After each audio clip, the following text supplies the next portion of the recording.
So hello everyone, my name is Yufei, Zhang Yufei from EPFL, and today is really a great pleasure to represent the team for our recent work on data-driven modeling of personalized comfort. And actually, personally, I've been working on more like the energy and building operation topics.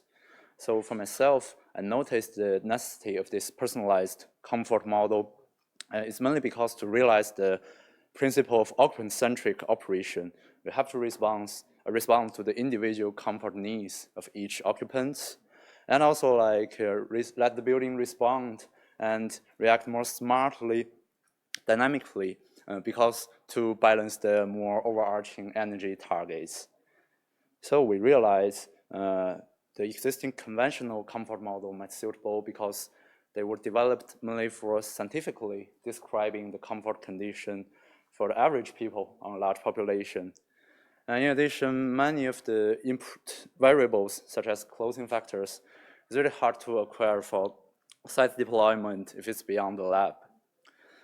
But fortunately, in recent years, we have these advances in personalized sensing options like the smartwatches and also the cool eyewear sensors, which is used in our case.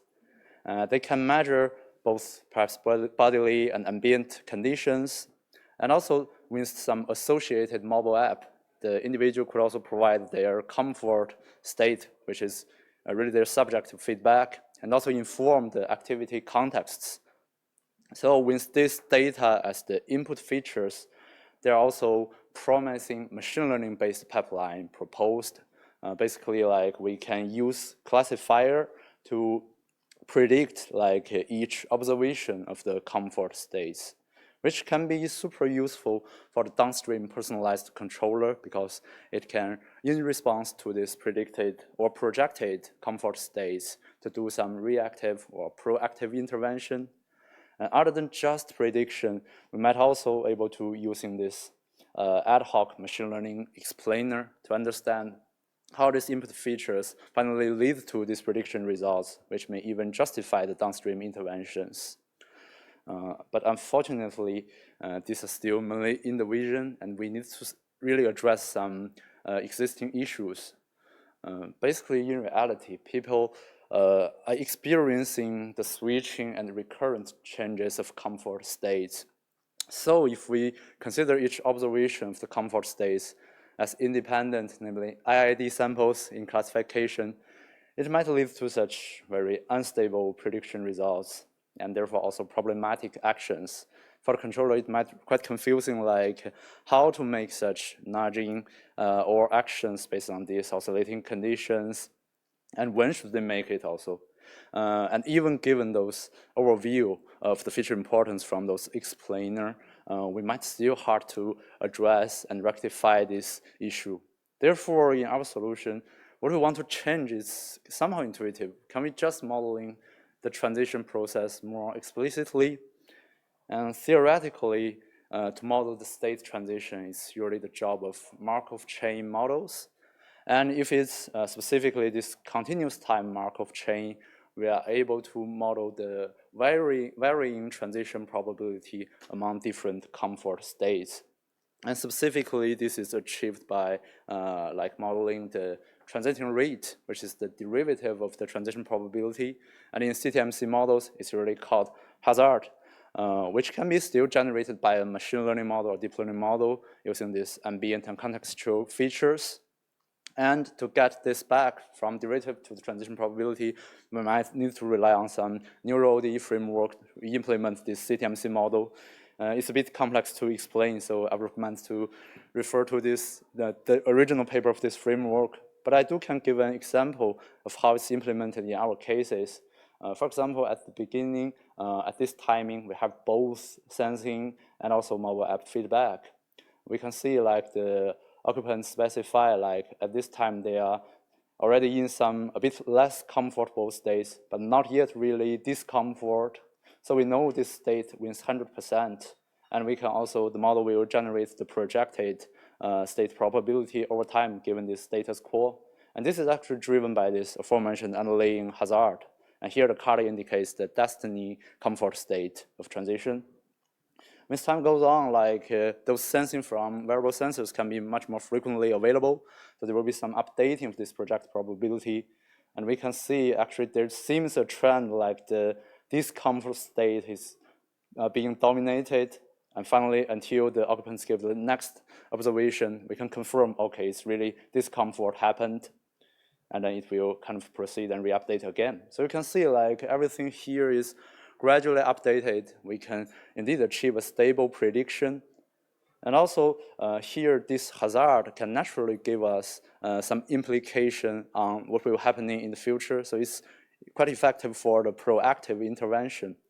And what we would also demonstrate next is by analyzing this hazard function, we can also understand better how the features and feature combinations changes will impact the results.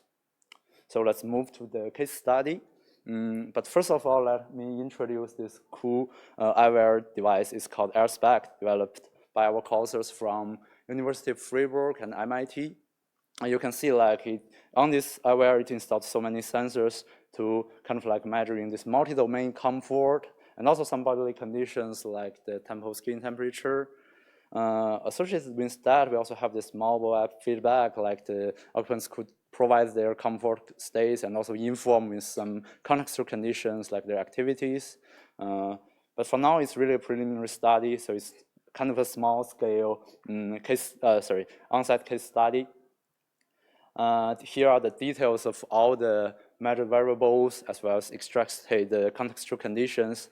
I will only call your attention to the definition of this comfort states in our case. You can see beyond the comfortable and discomfort, we have an intermediary state which describes somehow the less comfort state and means that desire to change. We did this is mainly because it has been in prior study observed like people really dominatingly like reporting comfort states and really conservatively report like they are discomfort. So we hope these less comfort states can capture their subtle transition of the comfort states. And since we aim to address this prediction stability, so we to quantify it, we designed this simple test.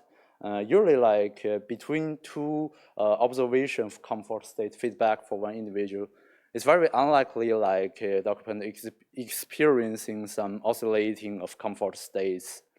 Since we have much more frequently available measurements from the eyewear, so we can do some upsampling and get new entries. And that's all the classification model and our CTMC model to make the prediction. So if there is one time of state change, it might be possible because like it might localize like the actual state transition more accurately. However, if it's more than one, then it perhaps means unstable prediction happens. So here we just define the instability score as the percentage of unstable predictions over the entire data set. So for the results, we first kind of like benchmark our proposed CTMC model to the common baseline classifiers. We can definitely use this CTMC as a classifier by just taking the state with highest probability as the classification results. But we need to say like since due to the small data sets, it only gives us an understanding on their cold start stage performance. So you can see basically all the models somehow struggled, especially in the discomfort state, which is absolutely the minority class. But you can see still our CTMC model works much better, which is probably because it captures the persisting discomfort and also some transiting from the already less comfort state more accurately.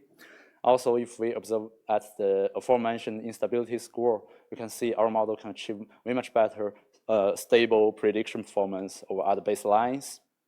What about the feature importance understanding?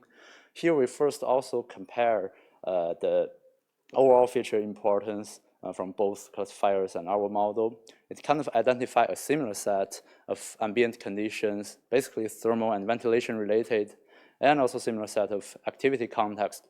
But what I want to highlight here is how we can conveniently, and it's somehow intrinsic feature, to marginalize this transiting hazard and link it to either marginal or concurrent change of the features. Here we take the hazard from comfort to this less comfort states, and the main ambient variable is the ambient temperature. So you can see regarding this relationship, a typical U-shaped hazard pattern is identified, which definitely makes sense. Like in extreme low or high temperatures, like we might have higher hazard towards less comfort. But how this trend is interacted when there is also change in focusing level. So if we observe at these three curves together, there seems something interesting trend. Like in this moderate temperature range, we can see the more focused the occupant is, it might be less sensitive to discomfort states. However, if it's moved to somehow extreme temperature ranges, it's still the temperature dominates. So considering this, it might trigger in some interesting joint design. Say if we have, if we want to manage both local indoor temperature and with communication to some occupants, focus management apps, we might be able to implement some temperature setback during the bulk time focused activities. While during their short break, we might want to prioritize their comfort, really have a quick refresh for them.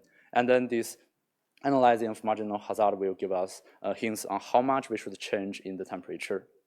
So to wrap up, we propose this framework to explicitly model the comfort state transition, and which is ultimately used for the personalized comfort management and perhaps also even more joint management.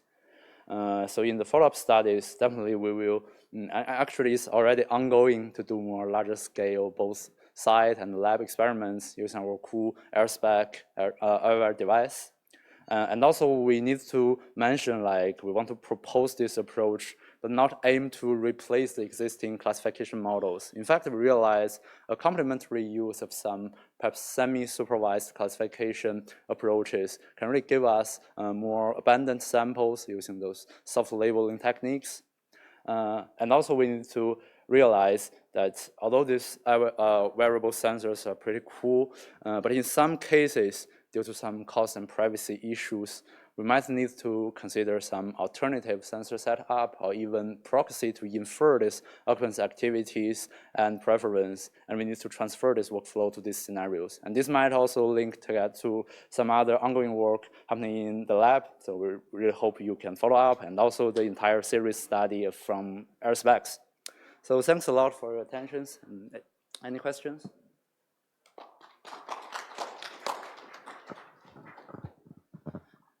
We have a couple minutes here, so we can take one or two questions.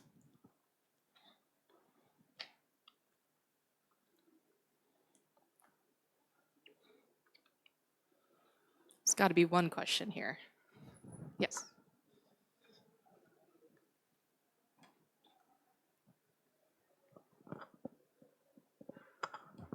Yes, thank you for your talk.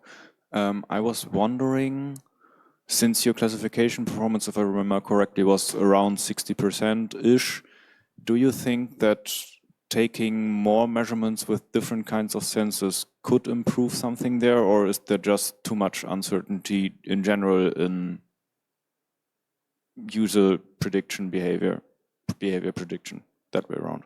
Thanks for the question. So if I understand correctly, you think like more different type of sensors, would it help or not? I think that's a good question. For now, I would say like, because they seem to struggle a lot, I think the main barrier is still the size of the data set. Like now it's just kind of like a week-long data set. So it's kind of like, I think 1,000 level samples. It's really kind of a small data set. I think from some prior studies, like with similar sensor setup, but with more data sets, with more larger data sets, they can achieve like, I think overall over 0.8 or even 0.85. But I think like, because we're also doing some other studies which really need such alternative or fusion of different sensors and even fusion with some influence from the proxy. I think in overall they should enhance probably not just the statistics of the results, but maybe the overall robustness and also the generality of the proposed solution, especially given that like even in their studies, they reported like, I think up to now we only have around 30 airspecs in total, which is still a bit limited for any large scale studies. So we think like maybe in future scenario, a combination of easily accessible low-cost sensors or even influence together with some like labeling from this like eyewear sensors can be a good paradigm for really scaling up such kind of studies. Thanks. Any other questions before we close out here? Alrighty, well, let's give our speaker a round of applause, and that concludes session 3.